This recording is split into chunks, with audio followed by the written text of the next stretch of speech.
So what page are we on? Behind the group there stands the door, before them opens out the way. It's going to be page 41 in the rays and the initiations, page 41. And we have with us, Elena has joined us, Andrew, Elena, Daniel, Johanna, Lynn, Mauricio, and Micheline. Hi, Micheline. Welcome. I think from Canada, I think. And welcome all. So we are continuing on our fourth day to discuss Rule 1. And there's only 13 rules to go. We have to figure whether that's going to be a project for this incarnation or not. He said that the last 7 rules are, well, they're pretty much for initiates only. But then I kind of wonder, what about the first 7? Seems like the first 7 have also those particular qualities which require the initiate understanding.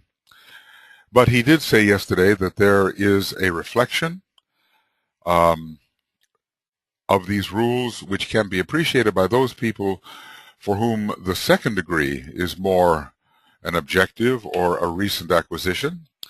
And so they would be of a broader and more general usefulness.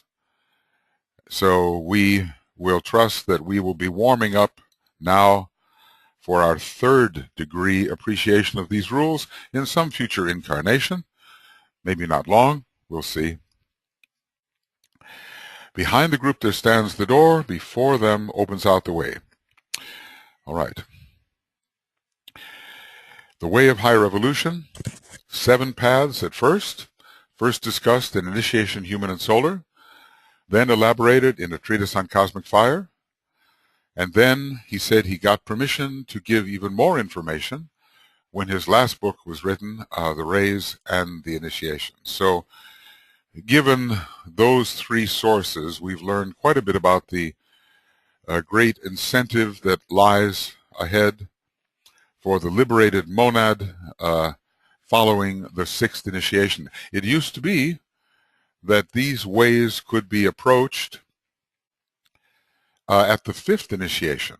But then again, the standard was raised, and I suppose interesting thing, things are so serious on our planet right now that Sanat Kumara has reserved the right to retain all 6th degree initiates on the planet before releasing them to tread the way of higher evolution. He needs their assistance. They usually function together every 49 years. So if we went back to 1903, they made a certain type of decision, which I think basically opened up the entire atomic revolution for humanity. Then again, they met in 1952, but this was after DK had had stopped writing with Alice Bailey. She had died in 1949. So we don't know what the nature of that decision was, but we had the communications revolution.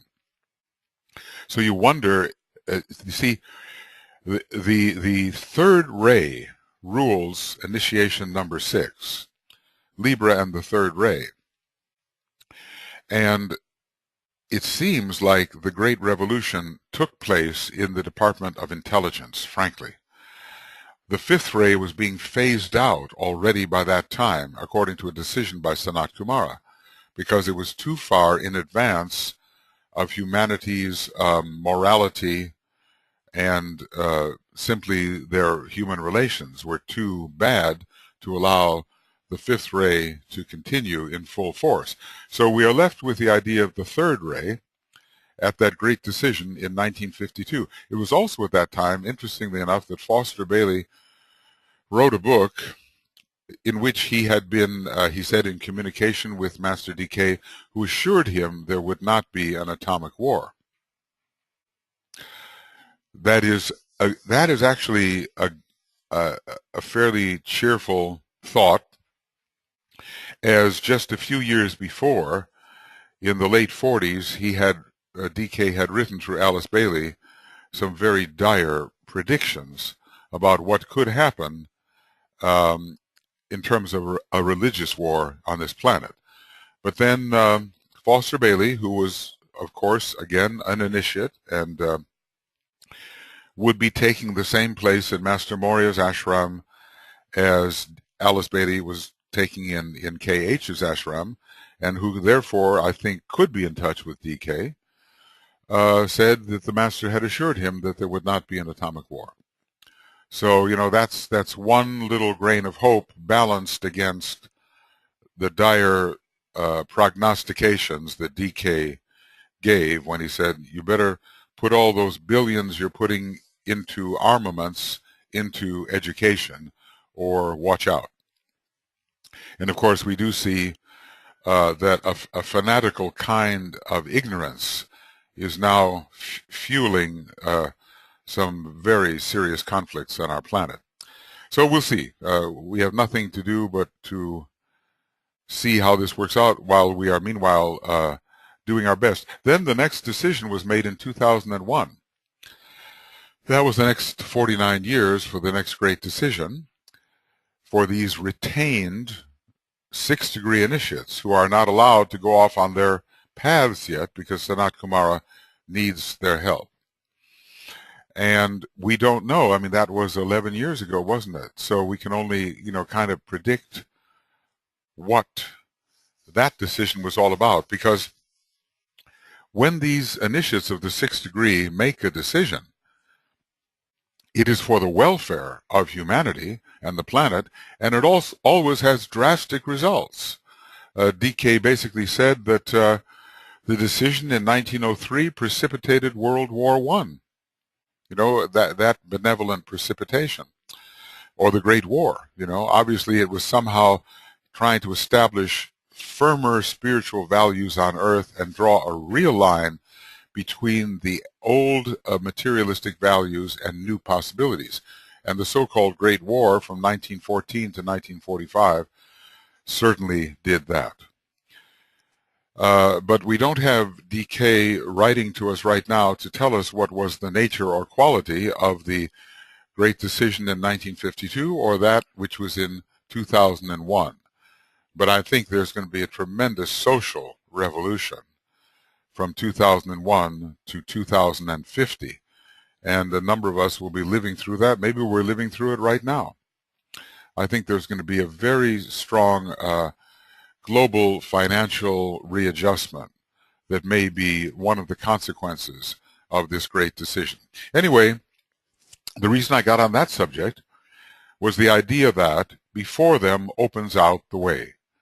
Well, it does open out the way, but then again, Sanat Kumara has to give you permission to go.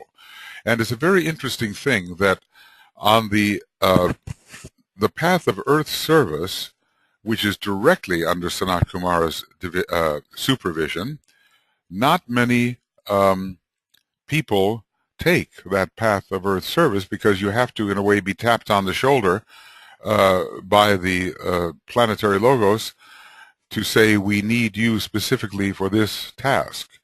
So it's not so much by choice that you choose the path of Earth service, but more by the invitation or even request, I suppose, or even firm insistence by Sanat Kumara that you are needed on this planet. But things, like I say, are so serious now that all of the 6th degree initiates are needed. And I don't know how many there are, but we have to make this transition. It's not just like a transition into the new age. It's not as simple as that. Those transitions are made every 2100 years.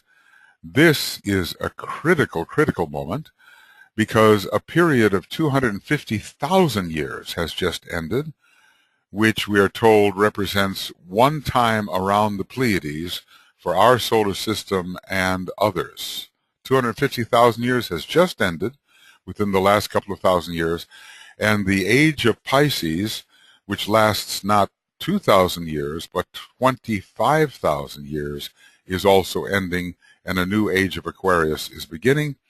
And the planetary soul on the second ray is coming into power, and humanity is getting ready to move a fair share of human beings into the fifth kingdom of nature. So you put all of those things together and a lot more, and this is a time of unusual crisis. As a matter of fact, ever since the hierarchy was established, Shambhala hierarchy, 18.5 million years ago, they have been looking forward to this moment in time, to this moment in planetary history.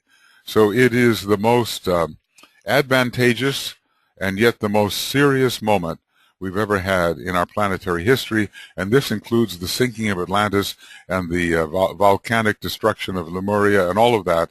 This is the moment, and we are living in this. Of course, even if we were to die or whatever and be on the other side of the veil, we're told that the conflict there is even more strenuous. So there's no escape from participation in this particular serious moment of the planet. Yes, any thoughts about that? Complaints? What do? They, you mean on the other side? Well, you know, when some of DK's, it's pretty mundane in a way. It's pretty close to Earth.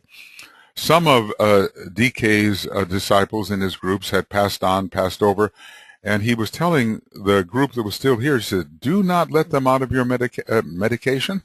Do not let them out of your meditation. They are still right here with us, working within the group, and it is only right for you to include them in your meditation. For instance, CDP, this was during the war, okay, they had died. She is working with the children who have been killed in the war, and she is attempting to preserve the integrity of their consciousness. So she's working with children. That's what her job was. Another guy, KES, he's been in the military, and so he is working with members of the military who have died in the war, and he is sort of welcoming them and orienting them. Another man who was a Jesuit priest, he was killed in Belgium somewhere along the line. And DK says that he's working very strenuously in my ashram. And then a couple of years later, he said, now he has gone on to the ashram of his true master, Master Moria. So he stopped describing what he was doing. But this was very interesting. This was a second ray soul, a PDW or PPG. I forget. I remember his rays. His rays were Ray 2 soul, Ray 6 personality, Ray 5 mind, Ray 6 astral body, Ray 7 physical body. This man was a second ray soul, very strong on the wisdom line, and then DK says he's gone on to be now to work with his true master. So what are the implications? See, he was probably a second degree initiate. He was very mentally polarized. The implications are, what are the implications? For his ray structure, he's a monadic ray 1. See, so DK doesn't talk about the monadic rays too much with his, about his students, but every once in a while he drops a big hint, and that was a really big hint. So he's probably given the monadic ray of about 4 or 5, maybe 6 of his students through these kinds of hints. And about 2 people, he is entirely explicit. He says, this is your monadic ray. There was a lady who was a 6th ray soul, and she was transferring onto the 2nd ray in her soul nature. She was, her rays were 6 and 1 and 1, 611, 67, something like that. And, so first ray personality, first ray mind. Her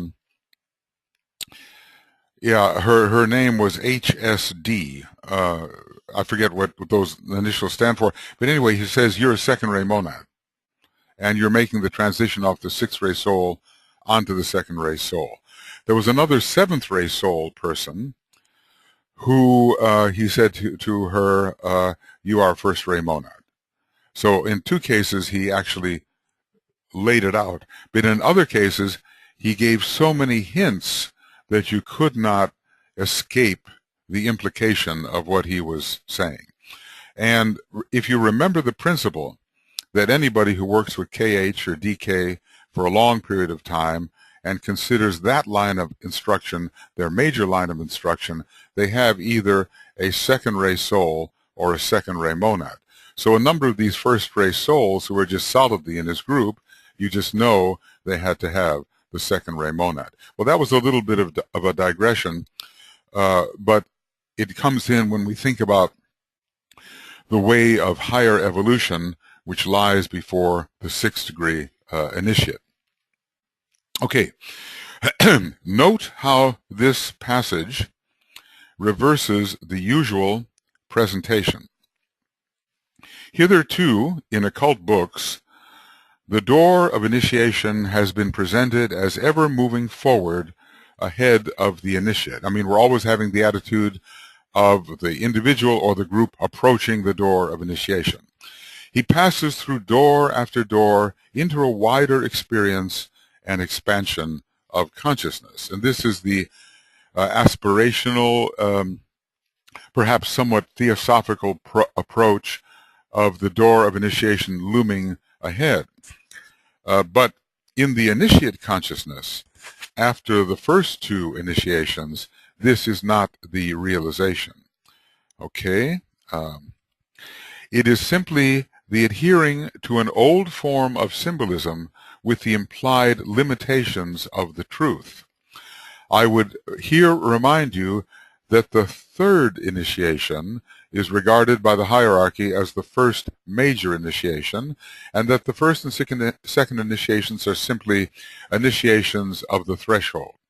See, now, for a group like ours, it would only be meaningful to say, and we couldn't even say it yet, behind the group there stands the door, and we would have to mean the door to the second initiation. As a matter of fact, more realistically, we would have to say the door of the first initiation.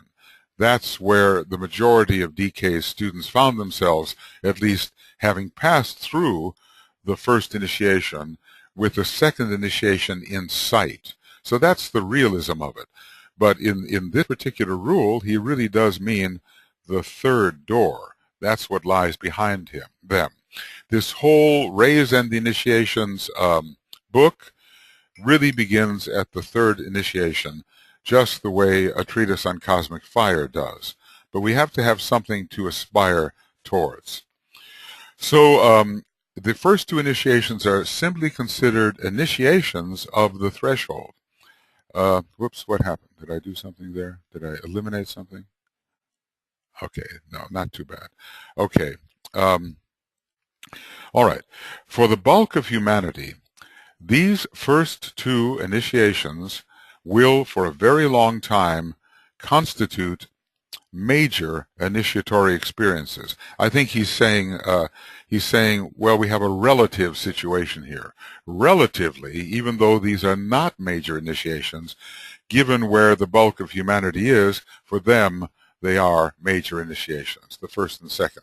The word major is very interesting because he tells us the hierarchy regards the third initiation as the first major. But then elsewhere, he describes all of the first 5 initiations as major when compared to certain earlier initiations, 2 of them specifically, which are minor initiations of humanity. One of them being taken when the third tier of petals in the egoic lotus opens up, and it's some kind of early form of group consciousness which is arising. It's a early and pre-monastic initiation. And there's another initiation when it is confirmed that an unselfish attitude is beginning to develop, and this is more around the 5th petal, somewhere in the 5th petal, in that area, a minor initiation. I can show you what it is, but I don't want to get off the track. So, under those circumstances, he calls all the first 5 initiations major, even though from a higher perspective, only the 3rd initiation is a real major initiation, because it is the first solar initiation. It's the first initiation that is part of the initiatory process of the solar logos and not just of the planetary logos. All right. But in the life and realization of the initiate soul, they are not. So the truly initiate soul is using the 3rd initiation as the real beginning of solar life. After the 2 initiations of the threshold have been undergone, the attitude of the initiate changes. This is very important. After the 2nd degree, there is a big shift in understanding and orientation.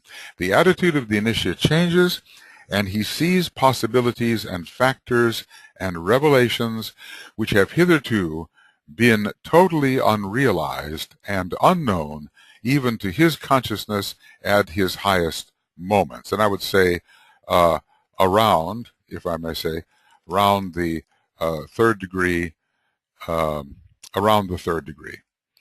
That's when a whole new life of being begins to come in, and things that he has not even suspected become part of his consciousness. And interestingly enough, DK is writing these books as if these things are becoming part of our consciousness.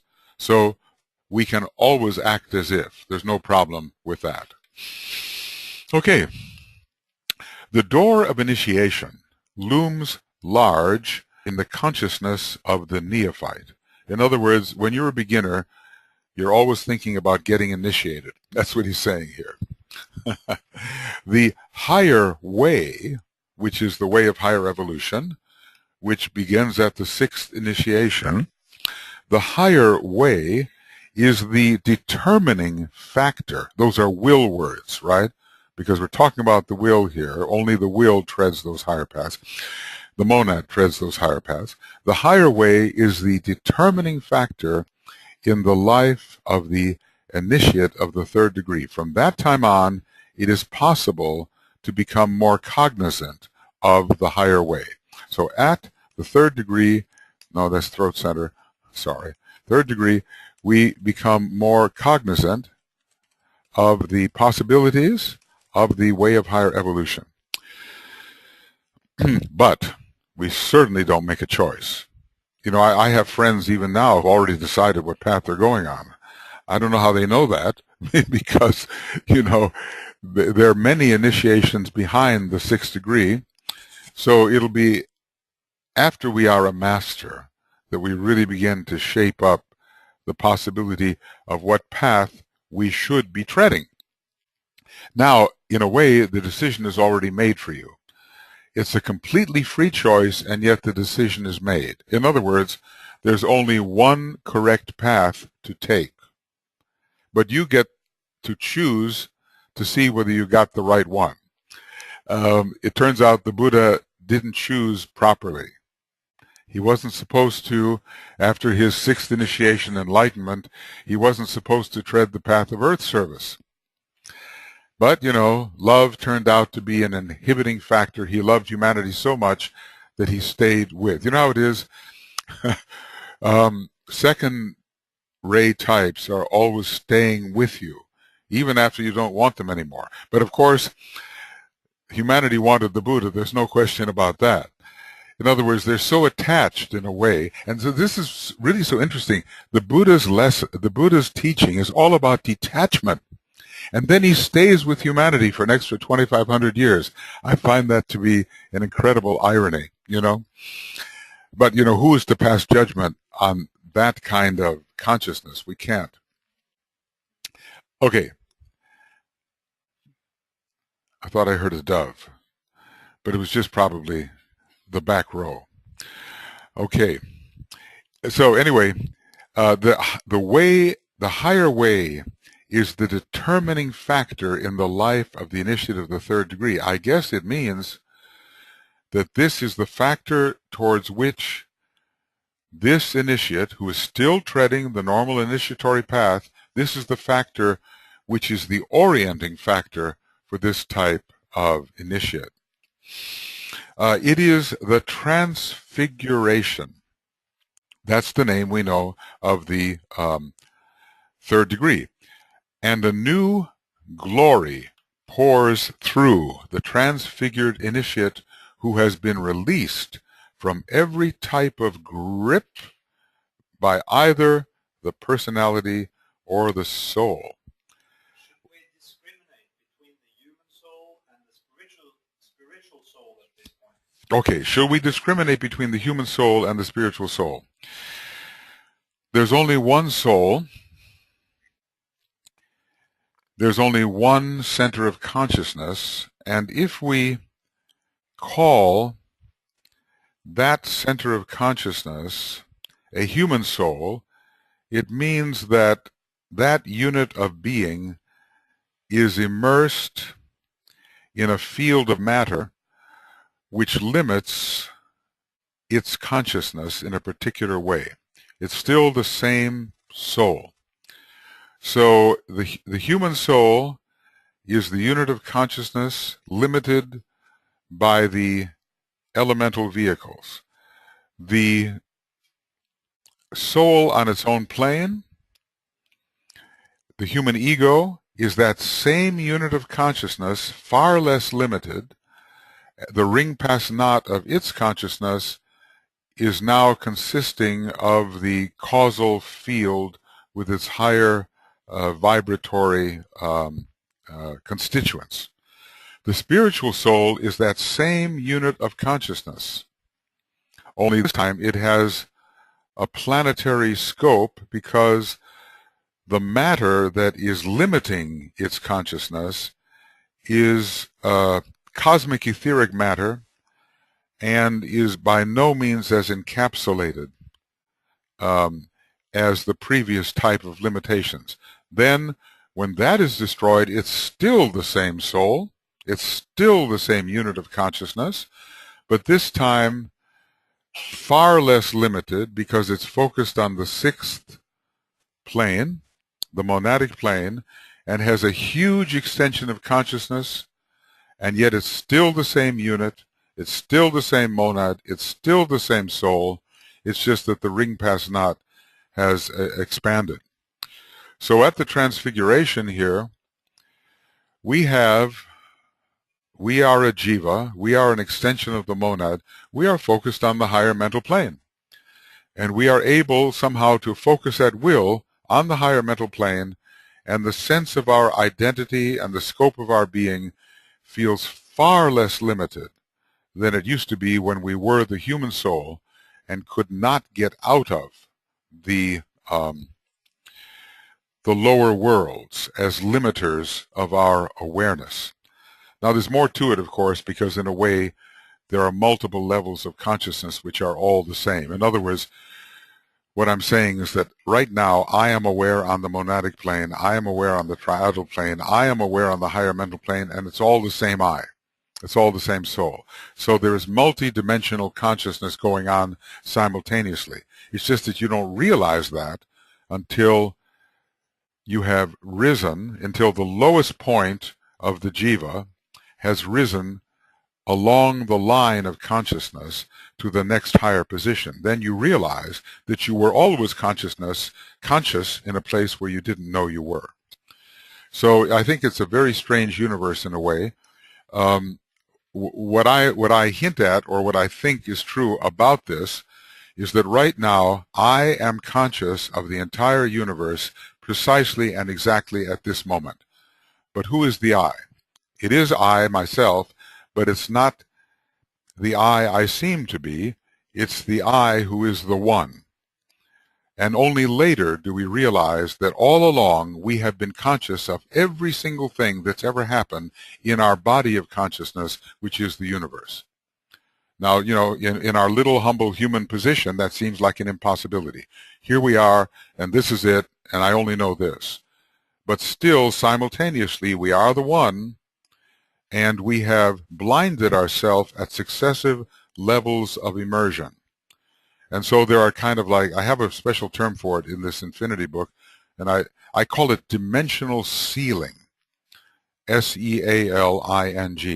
And it basically means that the lesser does not include the greater in its consciousness, but the greater does include the lesser. So we'll have quite a revelation later to realize that I, the One, have been active through every single emanation of myself, the tiniest atom, every individual, every form of life, every logos and galaxy.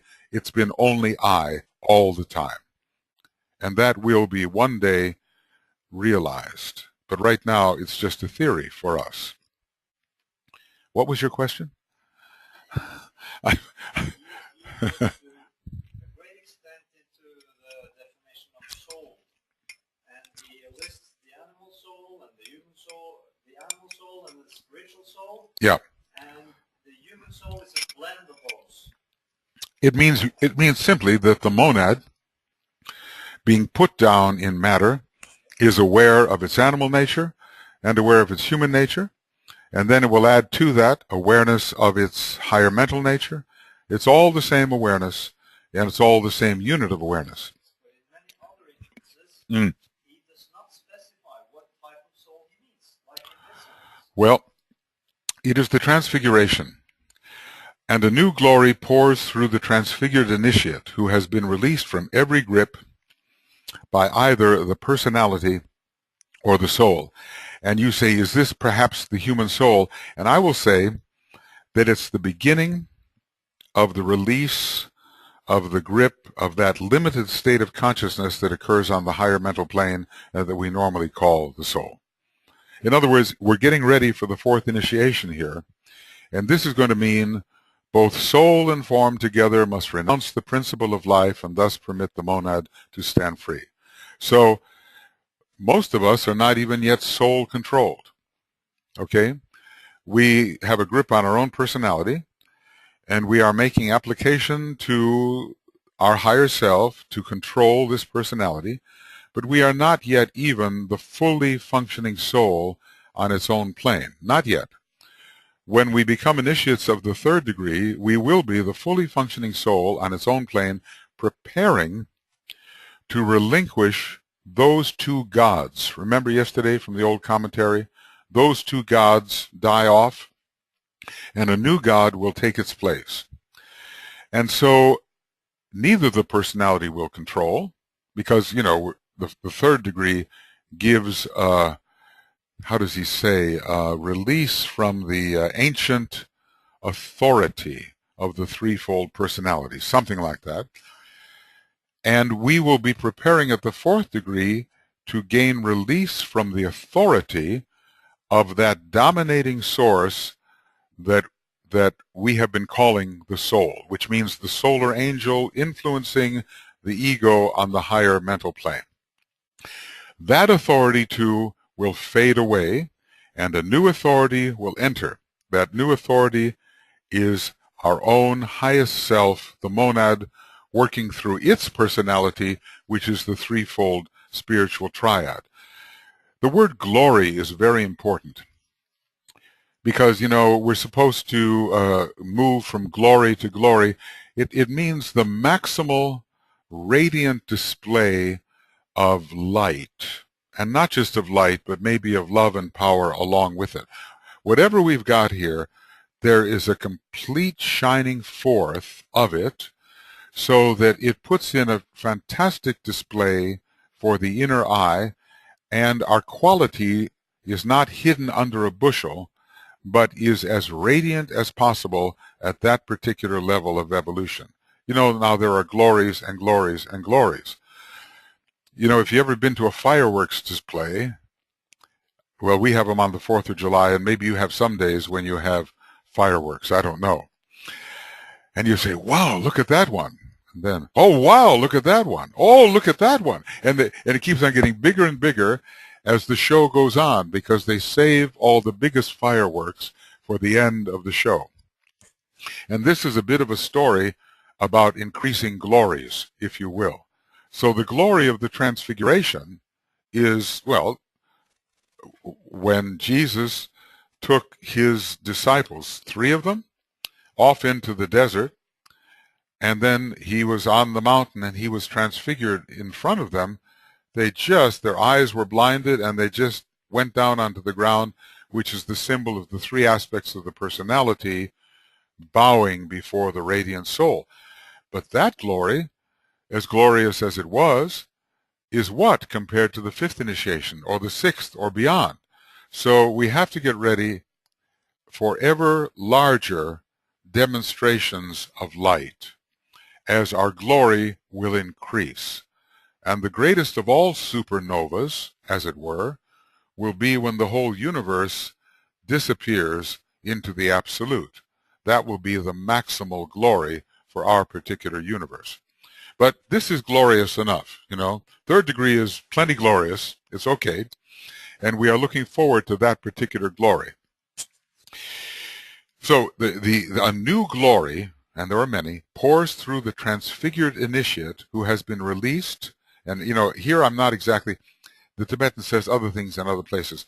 Yes, from every grip of the personality, but not yet from every grip of the soul, except maybe later he subsides and goes back and, you know, can't quite live up to the initiation. Otherwise, we wouldn't have the story of the rich young man who went sadly away when invited by the Christ to follow him.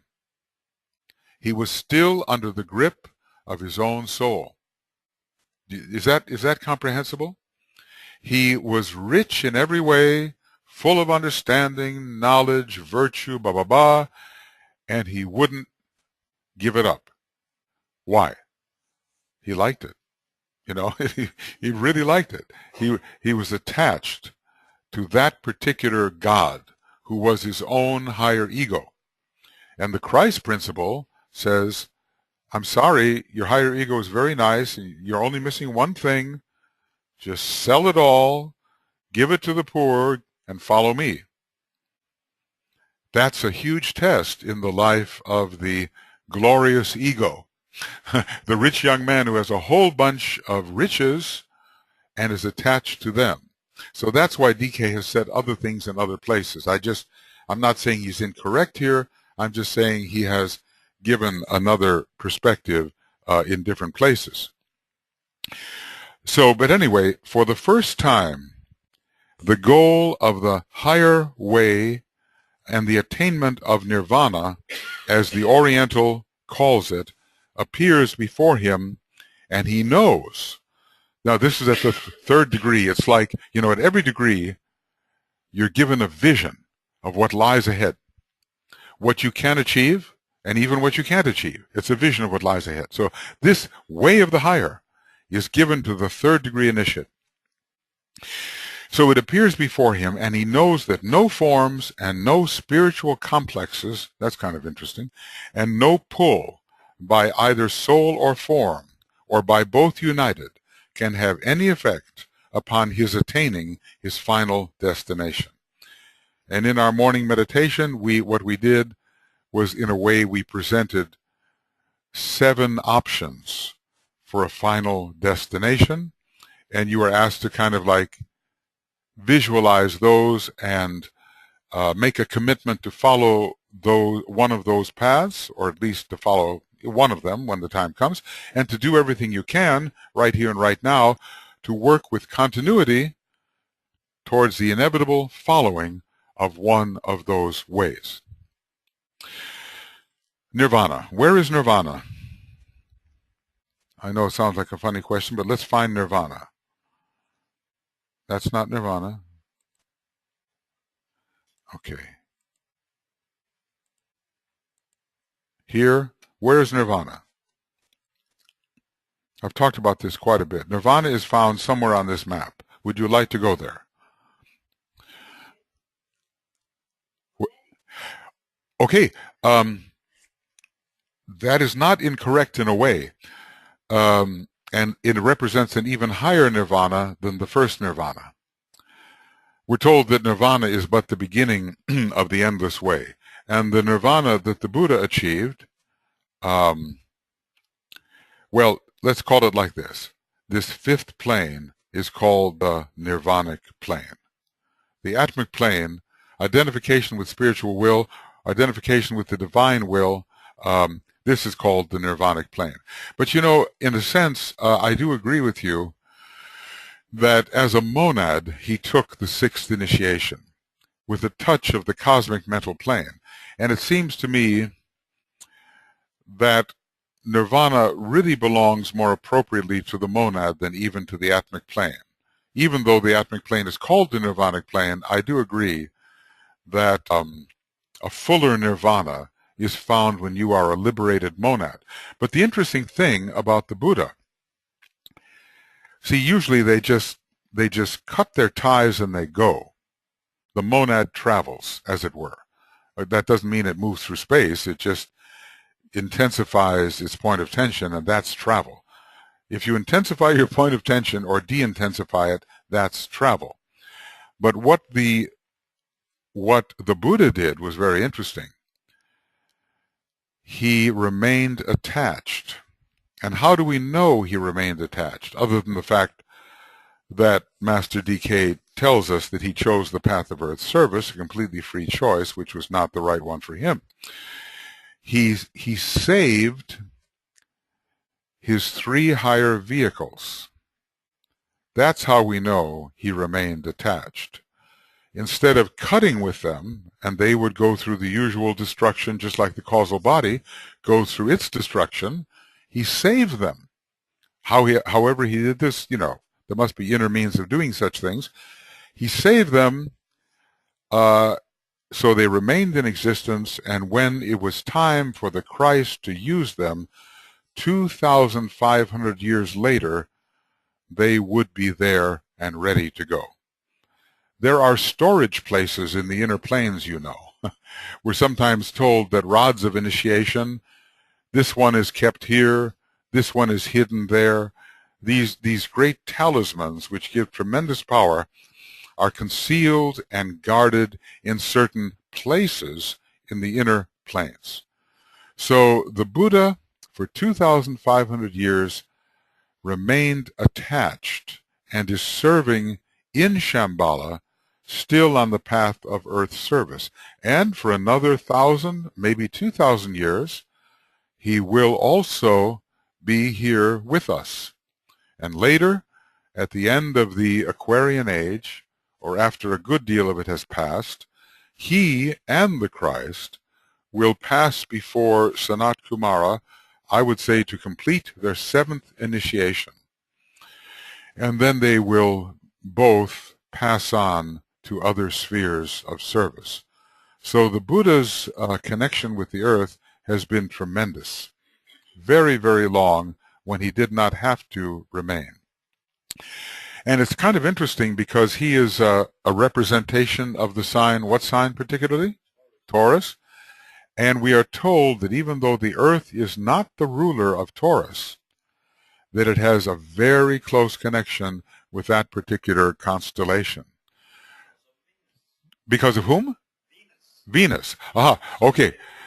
Okay, well, Gisela says because of Venus, that's the reason for Taurus, the Earth's association with Taurus, and that is one line of connection. I certainly agree from that point of view. I don't know, maybe there are other reasons too. They both share, you know, it's interesting that both the Earth and the sign Taurus share, if you will, earthiness or materiality or some kind of connection with the elemental worlds which are ruled by the moon. In other words, all these lower worlds of stuff that come from the previous solar system, the moon is their symbol. So the moon is exalted in Taurus, and the moon is a part of the Earth scheme.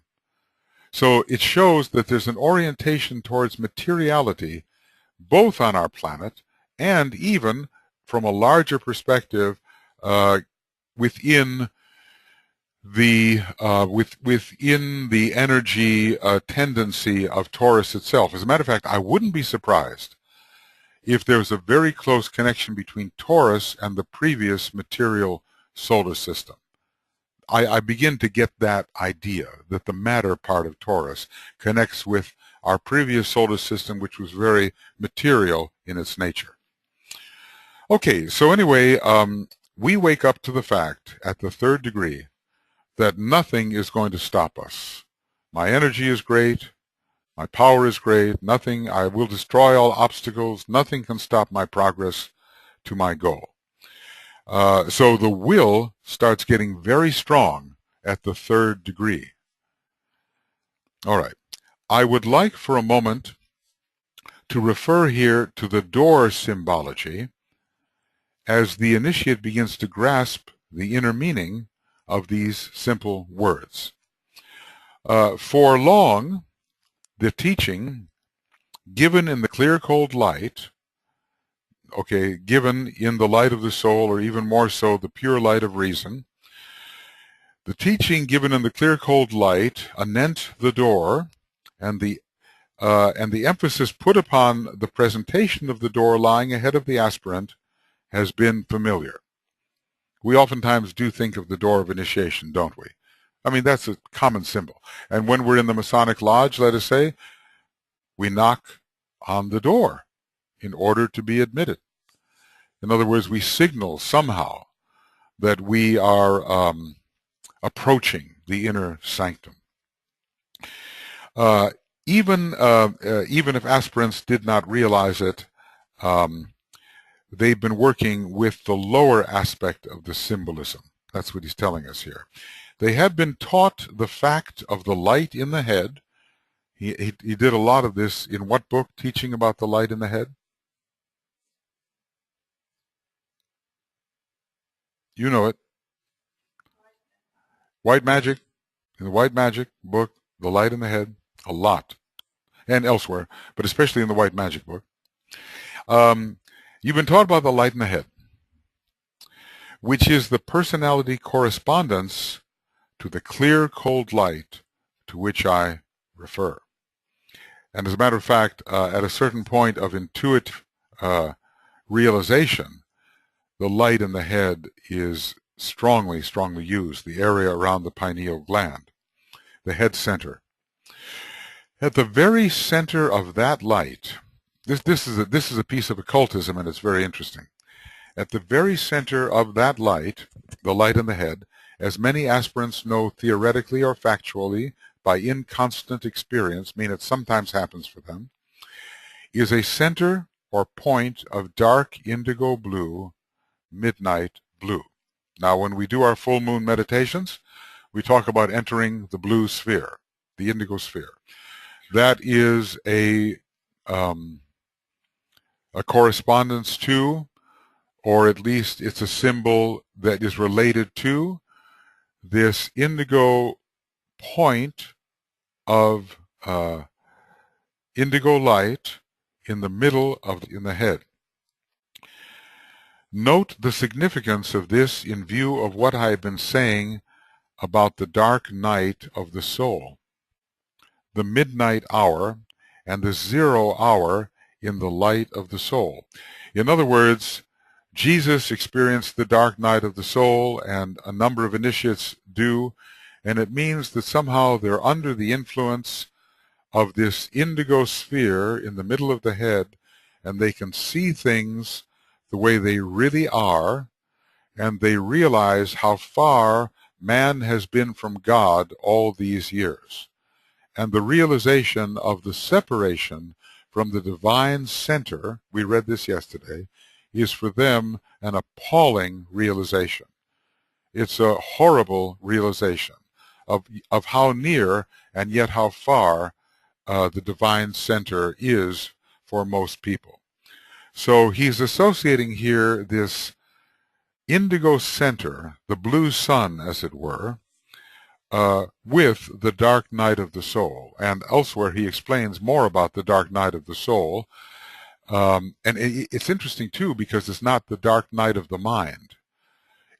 He says that Master Jesus upon the cross, incredible realizations impressed his soul and not his mind. So there is the distinction here. It's a higher and wider type of mind.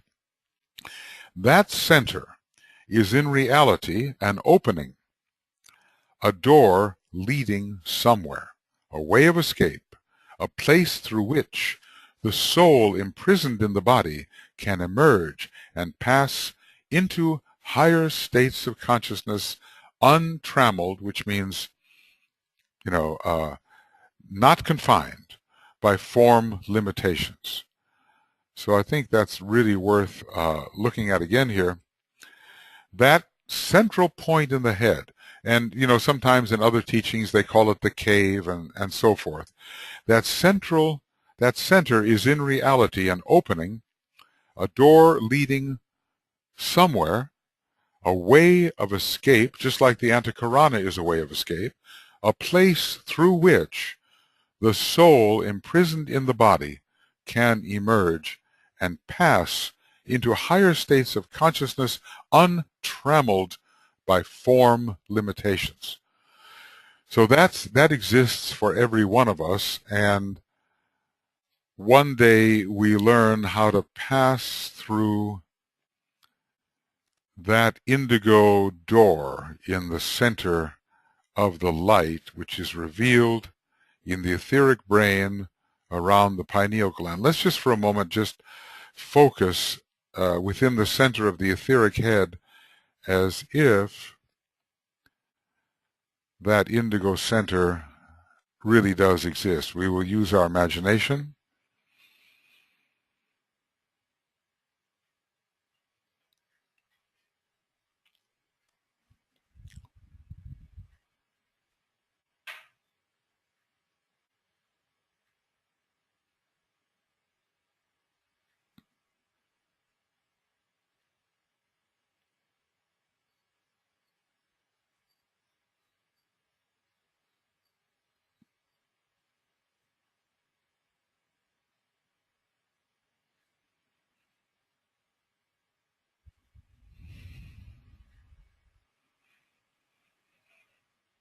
So we have to learn the reality of this vortex or funnel or tunnel, and learn how to use that. You kind of think about the tunnel of light also, which the near-death experience people talk about. There are various exits from the form, mostly until the etheric web on the top of the head is burned away. Our consciousness is pretty much trapped in the form, but in the old Atlantean days, I guess the etheric web around the solar plexus was quite burned away because people were going in and out of their body all the time, and the astral plane was a great place of escape. So in the Aryan Age, that has been sealed a bit. We're supposed to stick with it and mind the business of our task. But there are other exits. You were mentioning them the other day, the heart area. You can escape through that area, and also then through the top of the head. And it seems that this indigo sphere in the center of the head is related to that type of escape, but it's more to be used by the initiate for particular travel to other dimensions while keeping the link with this body. And of course it's very interesting because it's connected with the blue eye, isn't it? The eye of Shiva, and it's connected with the blue logos, isn't it? Somehow we're all part of the blue logos. We don't know what color blue our logos is, but indigo is a pretty good bet. So anyway, there's a psychic exit here in the center of the head. It has also been called the funnel or the channel for the sound. And it's very interesting when the soul says to its instrument, well, I draw the essence back, as it were. When the soul says it's time to die, the soul sounds a word, and then the principle of mind then repeats that word. And then the waiting form responds and falls away. There's a sound of the soul, the word of death, that can come through into the personality life. And there are probably many other sounds as well that the still small voice can speak. So there's a sound connection here between the soul on its own plane and the personality, and it looks like this central point of the head is used as a means of communication. The philosopher Descartes felt that he had found the location of the soul, okay? And he said it is the pineal gland. And the pineal gland is, for most of us, not yet fully vitalized. It has been atrophied over many, many millions of years, and it's now regaining its power in the life of the progressing disciple and aspirant. So this activation of this area of the brain, the pineal gland, the etheric area around it, which forms the light in the head, which condenses to the image of a blazing sun, and in the center of that blazing sun is found the indigo disc, which is the funnel or the channel of coming and going, deliberately so. So this is a piece of occultism, and probably we're going to have to work with this, I would say. Yeah, Lena?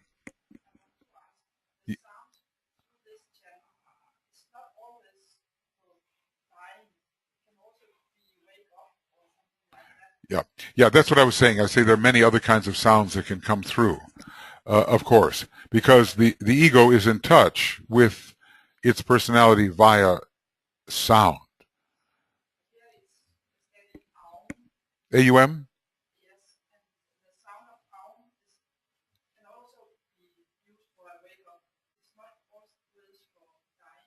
Mm-hmm. I do have some thoughts about that, and of course, you know, the whole idea of the voice of the silence is pretty much about the word of the soul.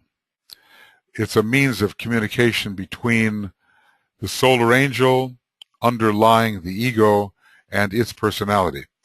But DK in the Raisin, the initiations which you're probably aware of, deals with the AUM, the OM, and the O. And there are two ways of interpreting the AUM. It depends on whether it's A period, U period, M period, or AUM without dots. And from one perspective, he wants us to discontinue the use of the AUM in favor of the OM, because he describes it as the word of the third aspect, which pins a man into matter and does not let him release. So he says that in the future, in the churches, the use of the word Amen will be discouraged because it will be seen as a materially anchoring word. Now, having said that, it's also obvious that the AUM has a higher meaning and is related to the three higher planes. The A is the logoic sound. The AU is the monadic sound, also equivalent as in French to the word O. And the AUM is the atmic sound.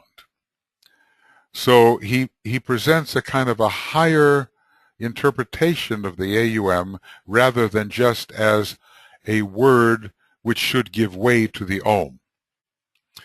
But he does seem to say that we should use the OM extensively now rather than playing with the AUM, because it is the word of the soul, and it is the word that brings empowerment to the soul and release to the soul. So I think there is some research to be done around the two ways of interpreting AUM. And I think that the word of the soul that's usually used by the soul is more the OM. But, you know, this gets a little bit complicated, because sometimes he tells us that even OM is not the real word of the soul, but just a symbolic word for the true word of the soul.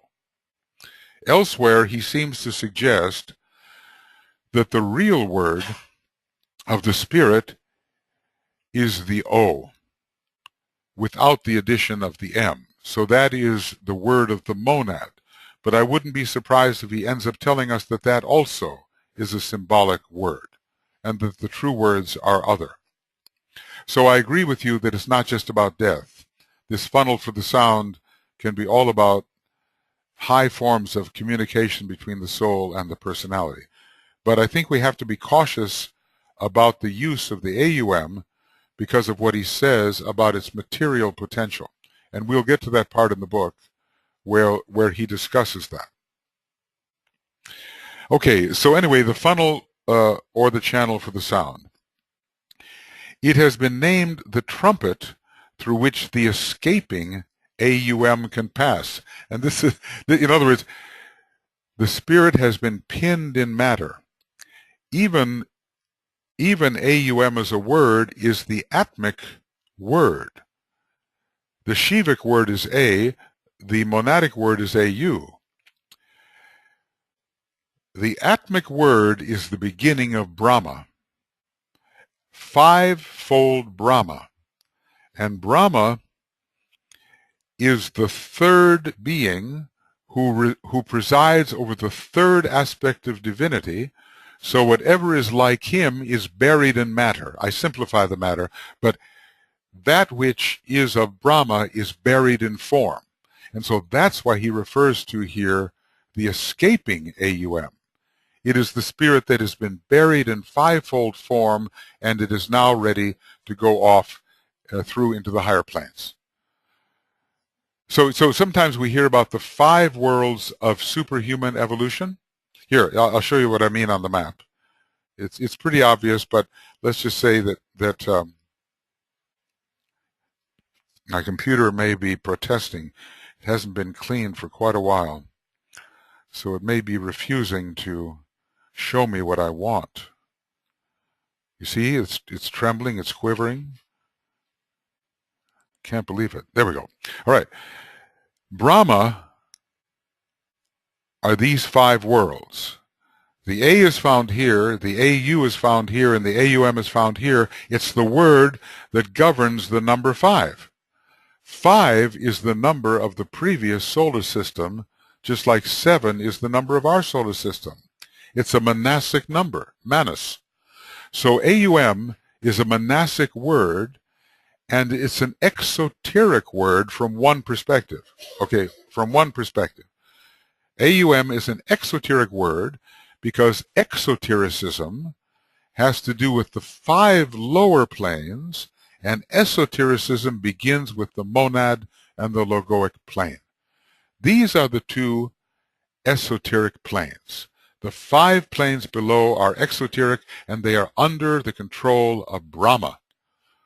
So we have to be very careful that we don't trap ourselves in the world of Brahma. We're already trapped, but we have to escape the world that has been given to us by the previous solar system, and we have to escape into our present solar system, which emphasizes the second aspect of divinity. Now, you know, I don't know every last word about the word, but I'm just assembling for you basically what he said about the AUM and the OM. So it's also been called the trumpet. It's a reverse funnel through which the escaping AUM can pass, the imprisoned word of the soul. Let's just say that, you know, the word is lost. It's the old story in Masonry, you go in search of the lost word. That's the whole thing about the Masonic quest. Where is the word lost? It's lost in the realms of matter. It is buried in Brahma. It's buried in the 5 lower planes. That word has to be found again and restored to its own true place, which is on the esoteric planes. This could get pretty involved. I don't want to get into it too much, but suffice it to say that in the lower worlds where we human beings live, the 3 lower worlds are the lower correspondence to the 5 lower planes. Like from a cosmic perspective, Brahma is 5-fold. From the human perspective, Brahma is found way down here.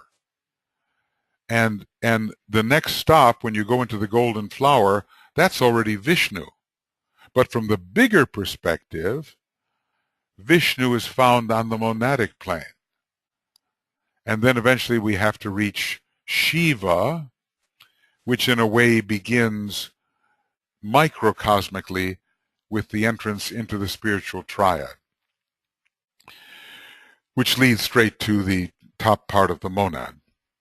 But of course, these are just words, and what's important is that we begin an experience of some of these higher states.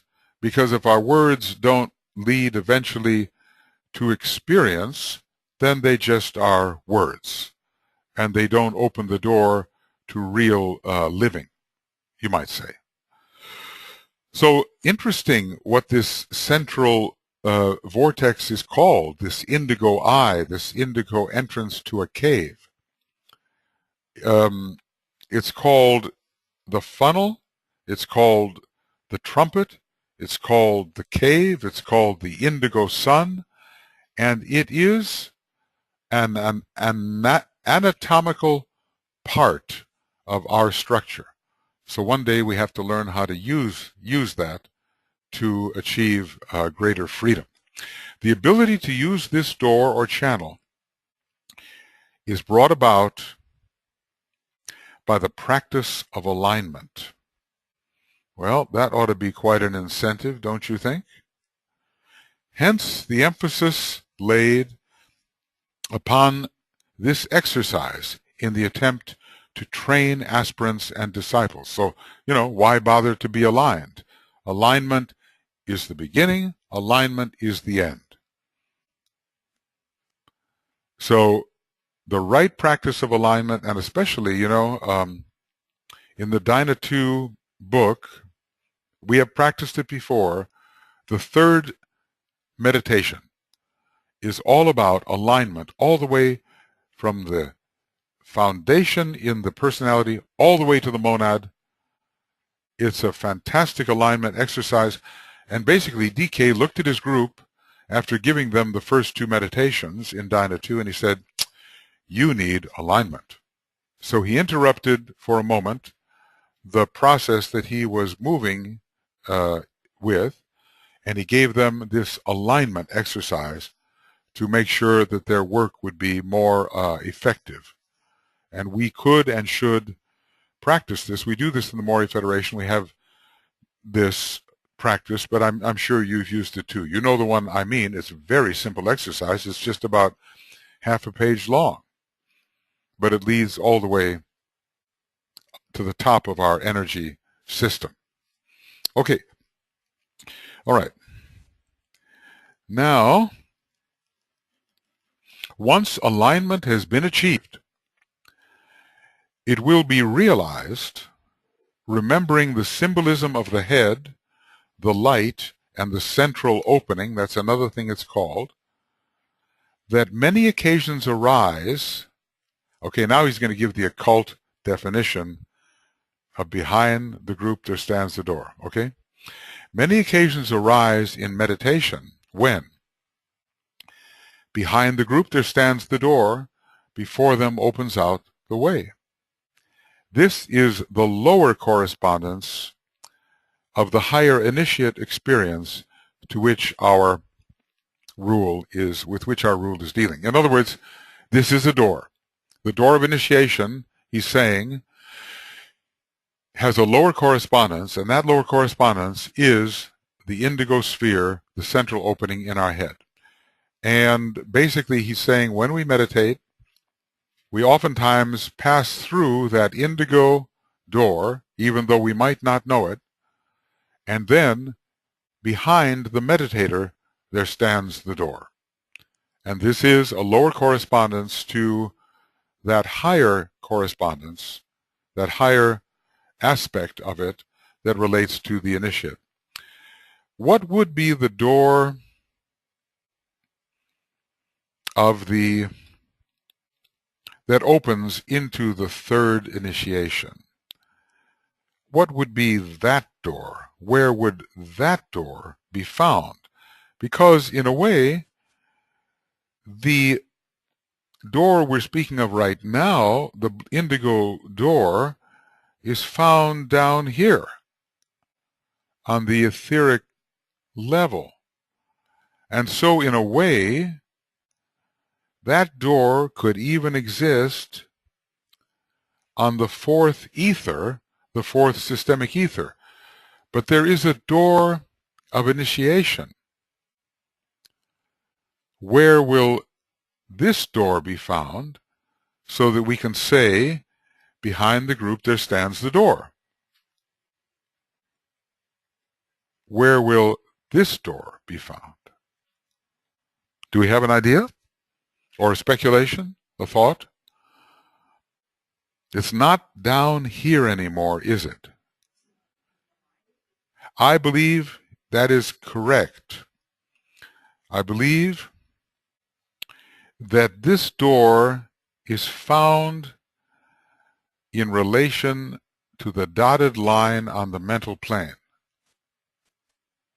That mostly we would be confined to what we call the concrete mind, and we're working in the mind.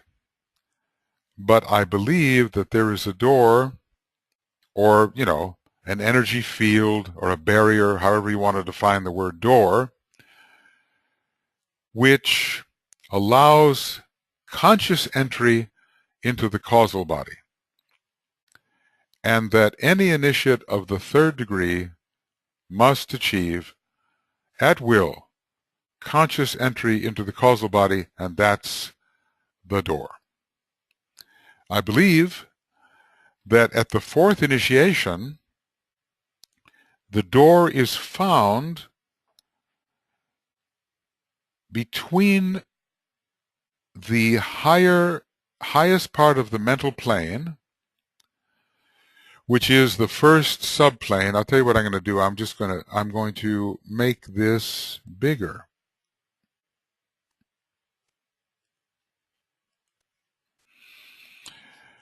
That the door will be found at the fourth initiation right here. Yes. Yes.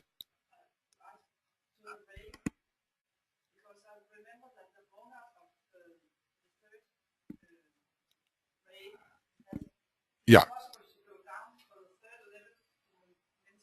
Okay. Okay. I know what you're speaking about. The monad on the third ray has a particular location, but that's on the monadic plane. It's on the third subplane of the monadic plane, and it has to repolarize on the second subplane of the monadic plane. See, in other words, a lot of people today, not all, okay, but a lot of people today who are in line for achievement, and by achievement we mean the fourth degree, are third ray monads coming from the moon chain with a lot of experience and so forth. These monads, and there may be more of them now than later, are focused on the monadic plane somewhat below the second ray monads and first ray monads. But this is the second ray solar system. So, these monads have to find the way, and who knows what that way is, to basically refocus on the second subplane of the monadic plane. Because now they're on the third. This might have a higher mental correspondence as well, but generally speaking, it doesn't make any difference what monad or soul ray you are. If you are an initiate of the first degree, you're going to be on the second subplane of the mental plane. The majority of people are on this third subplane of the mental plane before they wake up. And do you see the correspondence again? They are exoteric. There are 5 subplanes below them. 5 is the exoteric Brahmic number. The minute they become esoteric, which means that they move into the initiatory stream, they focus in the first of the esoteric ethers on the mental plane, which is the second ether. Or, well, it's the second esoteric ether. Okay, this is the first esoteric ether. But they focus here. When they're going for the fourth initiation, they make the transition so they wake up with their consciousness polarized here. When they go for the fifth initiation, there is a Buddhic focus of the fourth degree initiate. Now, I'm not necessarily saying, it's complicated, but suffice it to say that even masters don't really have all of the powers available to them of the two highest levels of the Buddhic plane. You have to be a Chohan or a Chohan of the seventh degree. But suffice it to say, they learn how to make the transition from the Buddhic plane onto the Atmic. That's where the door leads to. The door between the fourth and fifth initiation leads to the Atmic plane. And on we go. There are even in some diagrams a picture of a kind of causal body that is found on the higher levels of the Atmic plane. And when it comes time for the sixth initiation, the implication is that this body is destroyed and the consciousness is liberated onto the monadic level, hence another door. So the doors are always with us, and the key thing about it is we have to show that our vibration, as we stand before the door, as we learned yesterday, we have to show that our vibration is the same as that which is on the further side of the door. And when we have demonstrated that our vibration is the same as on the other side of the door disappears and we can pass through. And all of this will probably have to be defined in terms of electricity, because the door is an electrical barrier. And then it is neutralized as a barrier when on both sides of the door there is the same type of vibration. Are you saying that the focus of the first three initiations are at the upper three levels of the mental plane?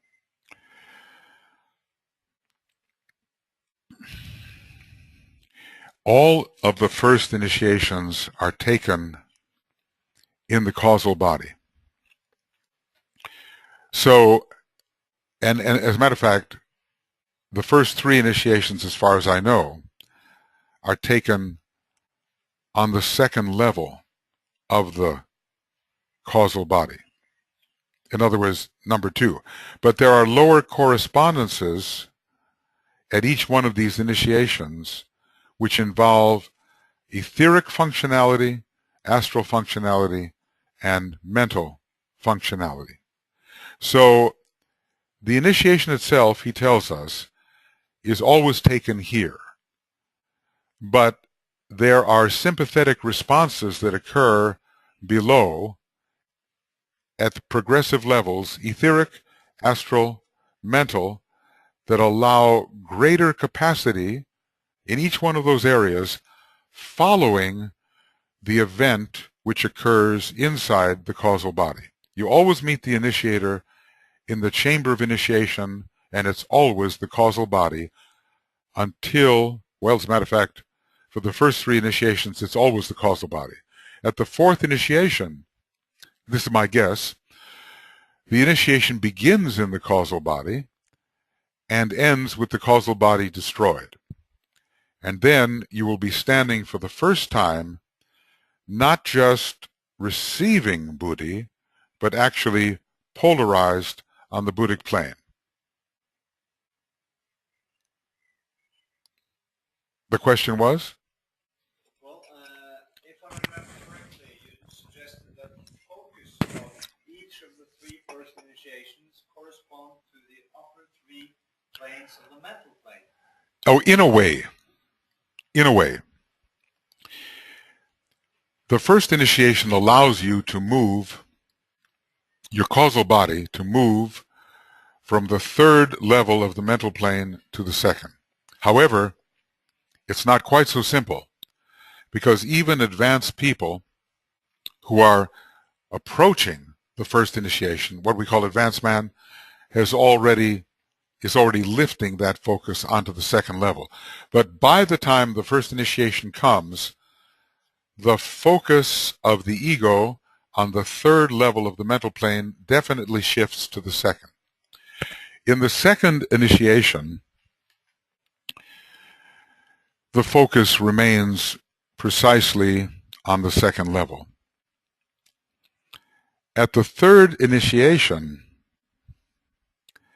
although the causal body does not change position, a line of rapport with the monastic permanent atom is strengthened and reinforced, linking the monastic permanent atom and the mental petals of the egoic lotus.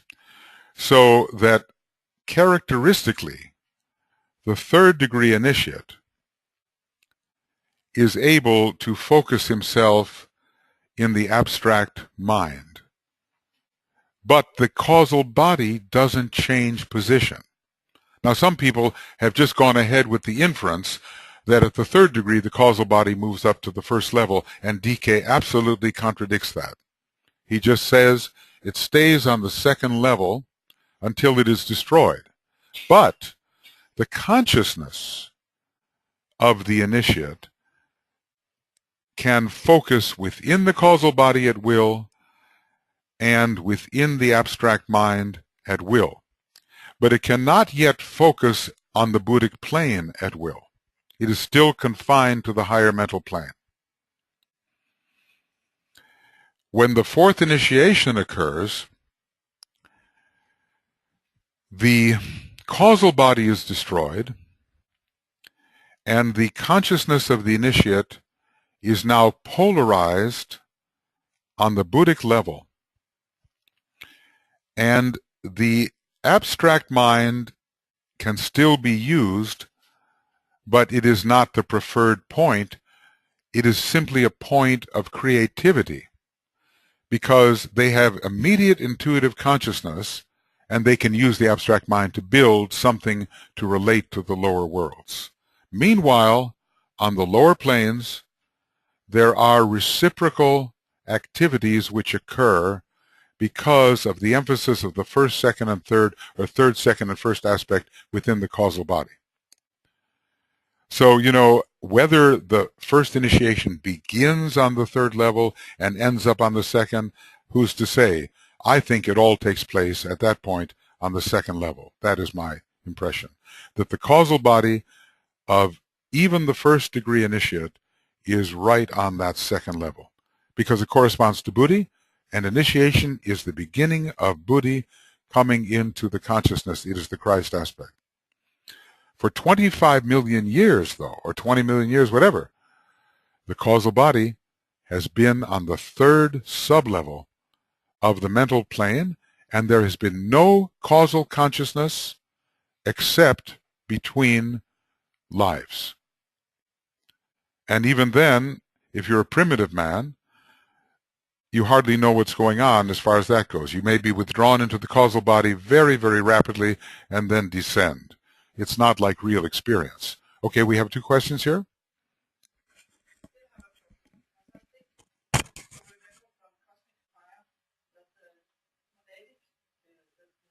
Remember from Cosmic Fire, the monadic?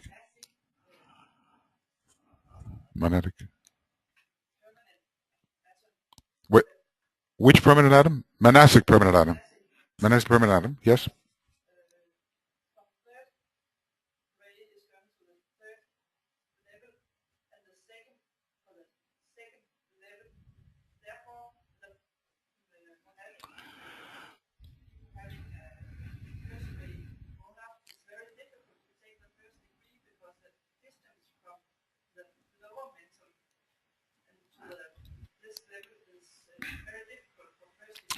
So you say the third ray monads have difficulty taking what initiation?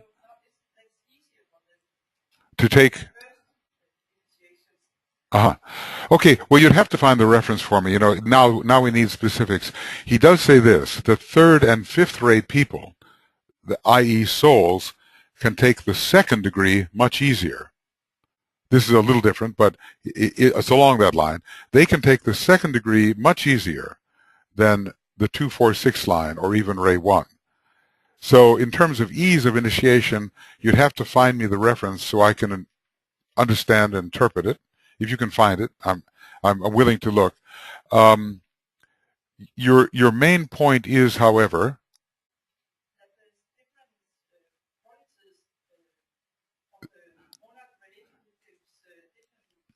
I know what you're talking about. The different qualities of the monadic ray um, affect the ease with which certain initiations may be taken or certain points in a triangle emphasized. Here is one related thought. It's about opening the petals of the egoic lotus. He says that the knowledge petals are always the first to open, but the second ray monad will open the love petals almost as rapidly. See, this is very interesting. It is most difficult for the first ray types to open the love petals.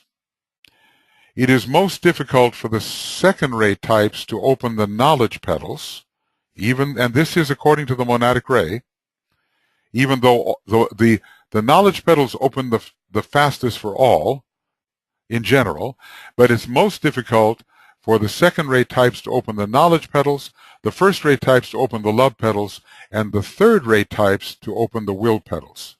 And so you see in the chakra system various imbalances due to the monadic ray and the speed of stimulation that occurs because of the monadic ray.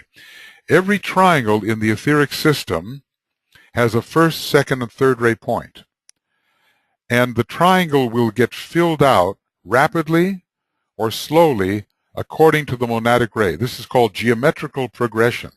The fire has to progress in a geometrical manner, and it will be controlled by what is the ray of the monad, because there's different speeds of activation according to the monadic ray. Now, he did say at one point, discussing the first ray monads, they have the greatest problem learning love. I'll try to find the reference that I'm talking about, because this is the only one I can remember where opening of some center or some petal is related to the quality of the monadic ray. If you want to discuss this in the break, we can do that. Okay, well, look, it is 11:03. Therefore, it's time to have a short break. So we'll see you in 15 minutes. Okay.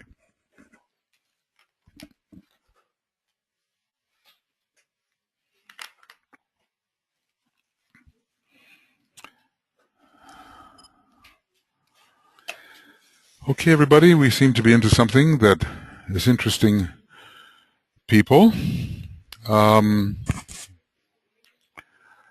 We'll be back in 15 minutes, and this is provoking a lot of questions, so we'll do the best we can with that.